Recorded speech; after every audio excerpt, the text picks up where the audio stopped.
Hello out there. How is everybody doing today on this Wednesday, June 4th? How is everybody doing out there today? I hope everybody is doing well.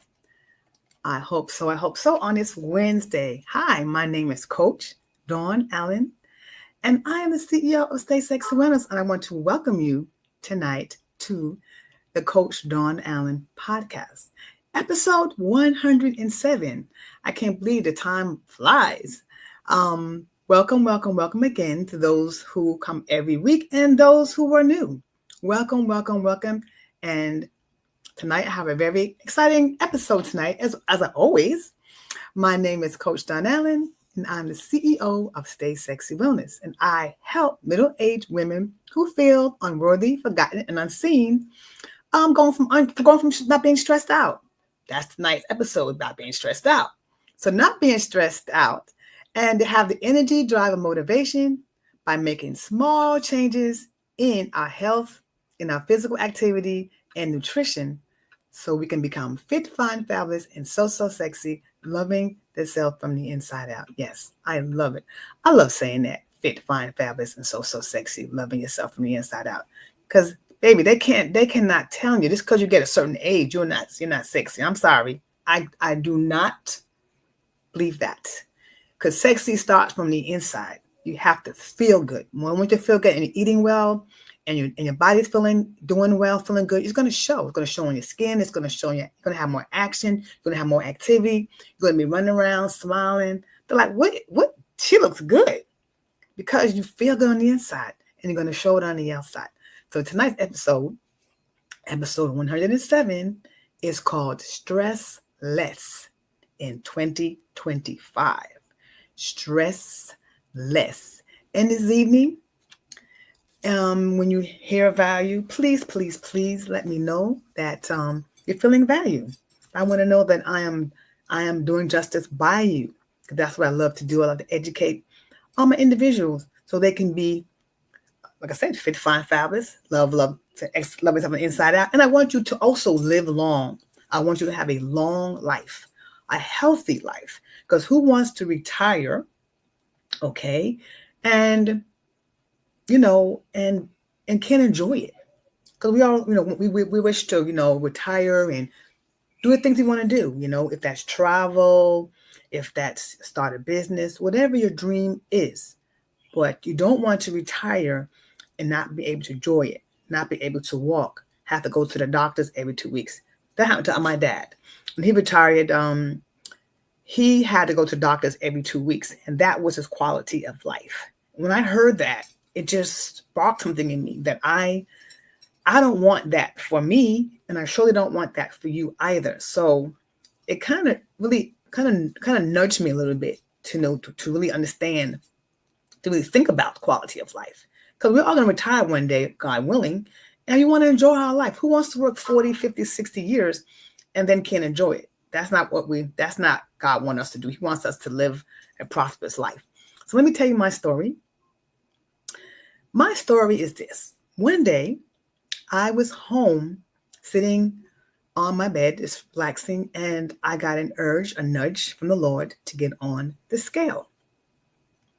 So I did it. And when I got on the scale, I weighed 203 pounds. 203, exclamation point. And I couldn't believe it because I lied to myself. I said I would never, ever weigh 200 pounds. That's not me. That's her. Not me, not she. But I was her. I weighed 203 pounds. And I couldn't believe it. And then I thought about it. I had signs. I just ignored it. One of the signs was my knees gave out. I was walking in school twice and it gave out, and it kind of scared me because, I'm losing control of my body.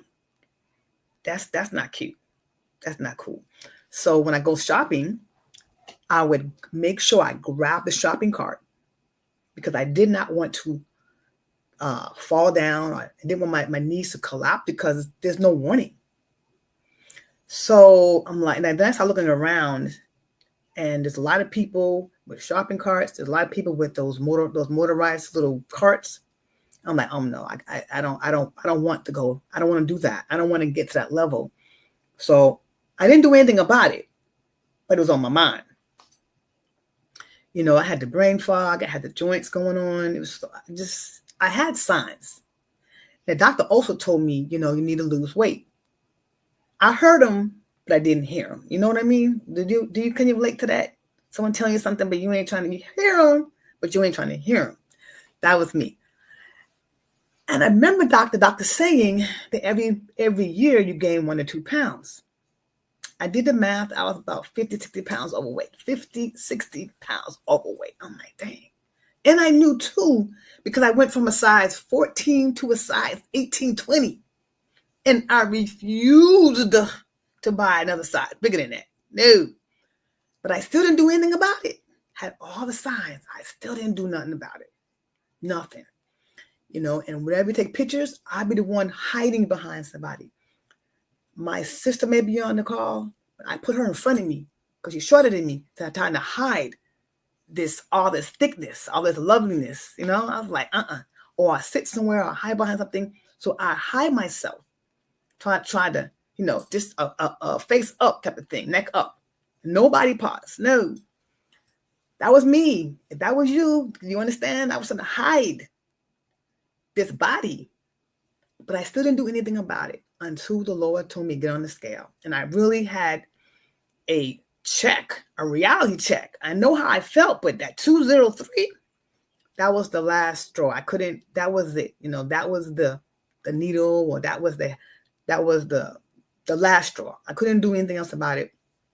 That was it. That was it for me. So I said, Lord, what do I do? And he directed me to go to my computer. And I went on it and I found a school that resonated with me, that my heart felt good about. So I joined the class. I did the work. And I was so focused about losing this weight. Focus. I lost 20 pounds, right? Which is good. But I didn't know I lost 20 pounds. I was just focused on eating right, what to eat, when to eat, how to eat, how often to eat. That I did lose the 20 pounds. I'm glad about that. But I didn't do everything I was supposed to do. I said, let me do this right. Let me do this right. Okay. So I added on the physical activity part and a few other self-care things, but mostly physical activity. When I did that and did the complete package, I lost another 30 pounds. I lost 30 pounds really quick. I think it was like 10 weeks, I think it was. So then it was a total of 50 pounds. So then I was happy because I said, Lord, if I can lose this weight, and I'm going to do it, I do it, I am going to help others do what I do. Because I don't believe in telling someone to do something and I didn't do it. I say, no, go try this recipe. Go do this. No, I can't do that. I have to try it first. And then if I did it, I'm going to tell you what I did. So now I am a integrated nutrition health coach. Yes. So I did it. I lost 50 pounds. So I can show you what I did.com. I ain't going to fake the funk. I'm real, genuine, 100%. Yes. I can show you how I did it. I can show you how I did it. Was it hard? Was it easy? It doesn't really matter. If that's what you want to do and you decide that's what you want to do because you had enough like I had enough, I'm your girl, Coach D. Okay? So tonight, we're going to talk about stress. Okay? We're going to talk about stress. We're going to talk about why stress. And we're going to give some solutions of what we can do to relieve the stress. Okay? So what I'm going to do is tell you, first of all, stress is important. Okay, when we feel threatened, it's important. So let's, for instance, you're a runner, right?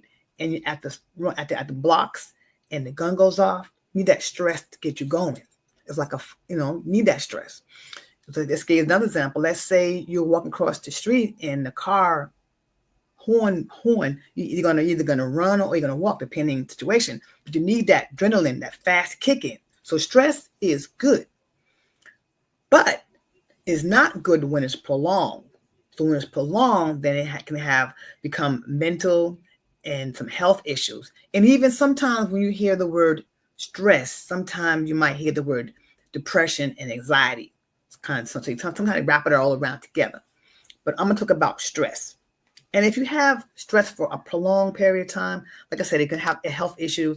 It can have some cardiovascular issues, IBS, which is irritated bowel syndrome. Because sometimes when people stress, they have different symptoms. They may have headaches, they may have tummy aches. So different people have different symptoms. So it depends. But at the end of the day, stress doesn't have to be negative, only when it gets prolonged. So let me give you some statistics. So that way I'm really show you about how serious stress can be. Approximately 75% of U.S. adults report experiencing a physical or mental symptom of stress last month. 75%. Okay. Nearly half all the U.S. adults, 49%, say that stress has negatively affected their behavior. Okay. 83% of the U.S. workers say that they experience work-related stress. I can identify with that. Okay. Some people, okay. And last but not least, 43% of adults felt more anxious this year than the previous year. How about that? So maybe you want to know why. I'm going to give you a few reasons that they say.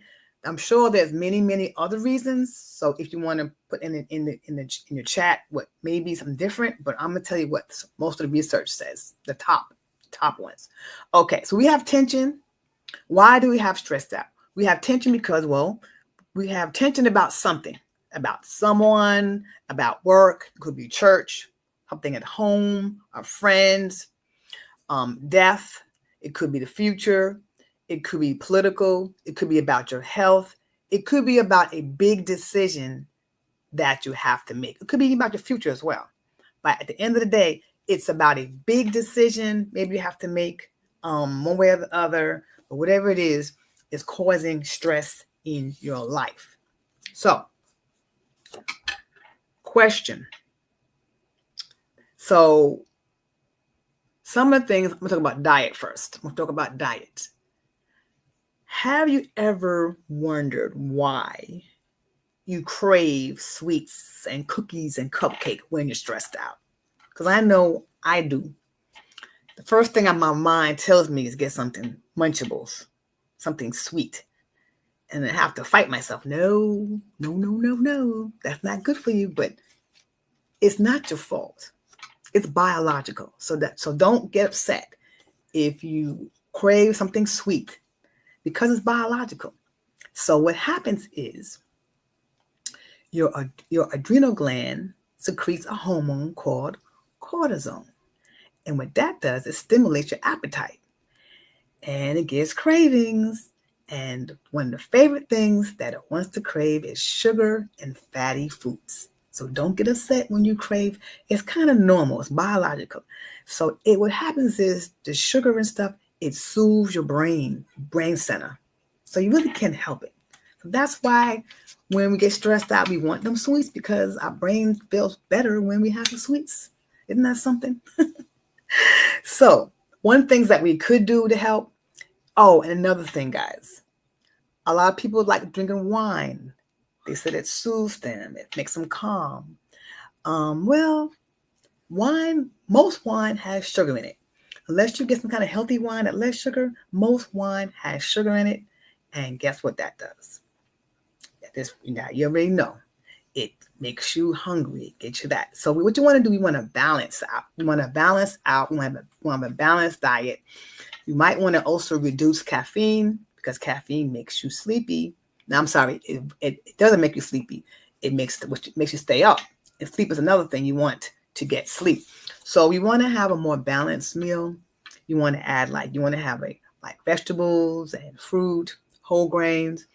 You want to add like avocados, dark chocolate, spinach, almond, chia. You want to add those things so we won't get against that sweet tooth thing there. Another solution is deep breaths. We want to breathe in our nose and breathe out of our mouth.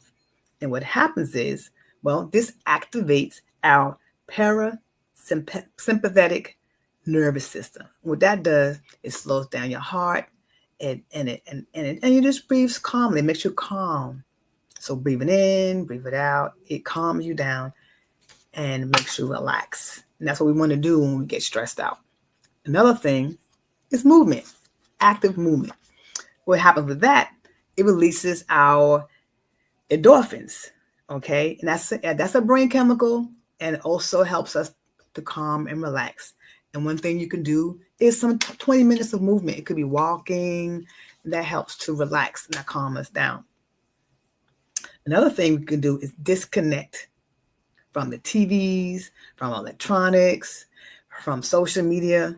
Because I know when I don't watch TV a lot, but when I don't watch the news often, very, very often, I don't even watch the news because it seems to me it's always something negative. That will get you depressed and stressed out. Then all this negativity. I know there's a lot of good people in the world. I know people are doing great things. But for some reason, the sensational, it has to be something negative. And I know there's good people doing a lot of great things. But do you want to hear it? No.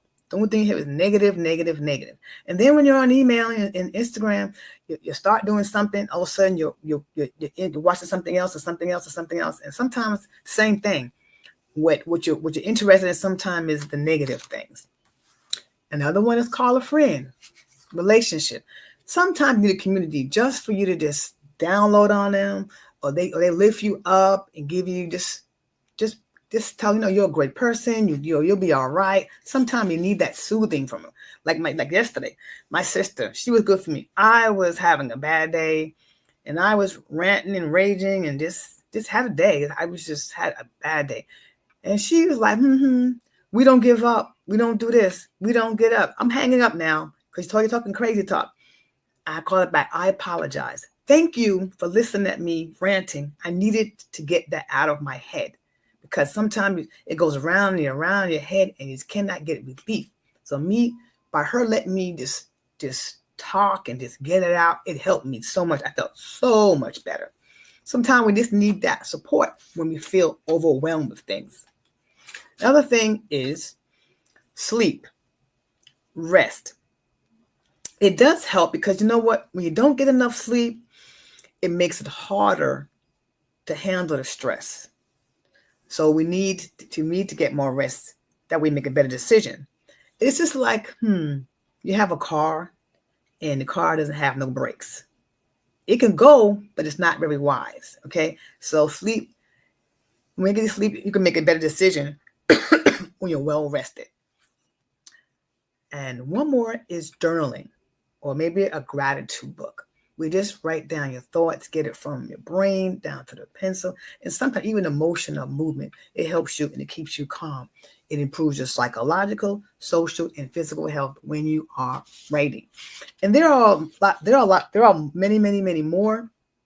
I can go on and on and on. I'll just make a really quick honorable mention, laughing. I know when I feel sad or something, I love watching comedies. The crazier, the funny, the better. Some people like aromatherapy, and some of the flavors that are more soothing is lavender, pine sweet, orange, and lemon. Those seem to be the top ones for calming. Music. Oh, yeah, music. I love jazz, gospel, just something that's relaxing me. And some people like four-legged friends.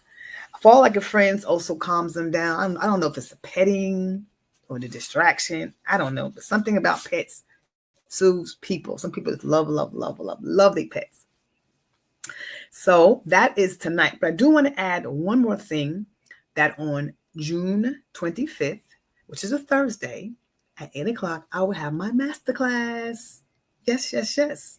My masterclass is 5 key strategies to lose those unwanted pounds and live the healthiest life. Those unwanted pounds, those nasty little things that creep up on you every year, 1 or 2 pounds. So yes, you want to learn how I lost 50 pounds? I can show you how and tell you what I did on my masterclass, and I'll be sending out the link very, very shortly. So look out for that. It's coming up very, very soon. So let me see if I have some comments here. Ooh, let's see. that was painful knowing every 2 weeks having, yeah. My sister saying that it was very, very painful to know that our father had to go to doctors every 2 weeks. That was his lifestyle and hers as well, because she was his caregiver and she was the one that took him to the doctors every 2 weeks. And what was really sad was he wanted to go to Sweden one more time to see my sister, and he was not able to go because of the 2 week restriction of having to go to the doctors. And sometimes he didn't need it, but it's just the point of he had to go every 2 weeks. So that was his quality of life. And then when he said that to me, it woke me up, because I had never thought about quality of life. I'm thinking about, hey, you get old and you retire and you have fun and you do what you do. And then I'm like, whoa, I don't want to be retired and be broken down and can't move. I notice around people riding around those little go-karts. Nothing wrong with that, no shade. But I would love to be able to walk and go on a cruise ship and be able to walk on the beach and just do things I want to do, not be able to have to be motorized or have to be carried or something like that. And no shade, it's just that I would like to be able to physically move myself. So as long as you can, we need to move our bodies so we won't lose them. So we're able to do the things we want to do in the future, because right now it's a time to get active and start doing things, because retirement age comes up quick, real quick. And all of a sudden, you think the body starts changing. Okay, you know about the gray hair. Okay, gray hair, and then you got the hair growing from places, and then your bones start creaking, and your body starts changing. So you want to live a best life. You got to take care of it now, not later. Don't wait till the doctor tells you have diabetes. Try to avoid it now. I'd rather avoid it now and work on it now, do it hard now, than have to do it later when I'm older and have less energy. Yeah, you New Yorkers love their pets. A lot of people like pets. I understand. So I'm on Instagram. I'm not sure about Facebook. Let's see if I can. They're on Facebook, but yeah, I mean, a lot of people like pets. What is it? Is it the soothing thing? Petting the animals soothes them down. Is that what it is? Soothing of the animals. It soothes people. I mean, soothes animals. That's what it does. I don't know about that. So value. Oh, thank you. Got value. Music is therapy and also go to. Yes, music. I love music as well. Thank you, Coach. Moles come out of nowhere and cluster. Yes. So I see who's in the house. I see Washington, D.C. in the house. I see Alabama in the house. Who else do I see in the house? I see Florida in the house. I see Strong Island in the house. I see Jacksonville in the house. I see Harlem in the house. All right. Ooh. East Coast representing. And some people in the dirty South, I see that. Okay. I see the representing. Thank you. So I'm hoping that you guys get value by this night's podcast. And please stress less. Let's stress less in 2025. Because I want you to be live and strive to be. You want to be 100 years old, whatever. But at least have a better quality of life and taking care of yourself, because it's so easy to stress. And it's, easy. And like I said, it's good to have a village around you to help you and do some of the things that I said to help you. Journaling was one of them. Call a friend, village. Download, disconnect from them TVs and electronics. Movement. 20 minutes is good. Deep breathing, in and out. Breathing. Eating a proper diet. When you have stress out, coffee is not good. Alcohol is not good. Sorry, guys. But just get that proper healthy food, vegetables, whole grains, eat proper. And like I said, there's some laughing, aromatherapy, music, pets. Those are some of the things that will help you de-stress. Well, that's all I have for you this evening, tonight. I know I brought you value, but you can tell me I brought value. I don't mind. So as I always say, stay well and healthy. Stay healthy, stay sexy wellness, and I'll see you soon. See you soon. See you soon. Oh, yeah, I do have a question. How y'all doing with that chewing challenge? I haven't seen too much chewing. We're going to talk about that again. Like I told you, at least 32 chews per bite. I want to see it. I want to see it. Because I haven't seen anybody successful yet. Get another week. Remember, chewing each bite 32 times for a whole entire meal. I'm happy if you can do it a couple of bites. Let me know how it goes, guys. I want to see them choose. Tell me if it's hard. Tell me if it's easy. If you wasn't able to do the whole meal, tell me how many bites you were successful. I'll take that. Okay. As I say, stay well and healthy, but stay sexy and wellness. Coach D out until next week or until I see you next time. Goodbye for now.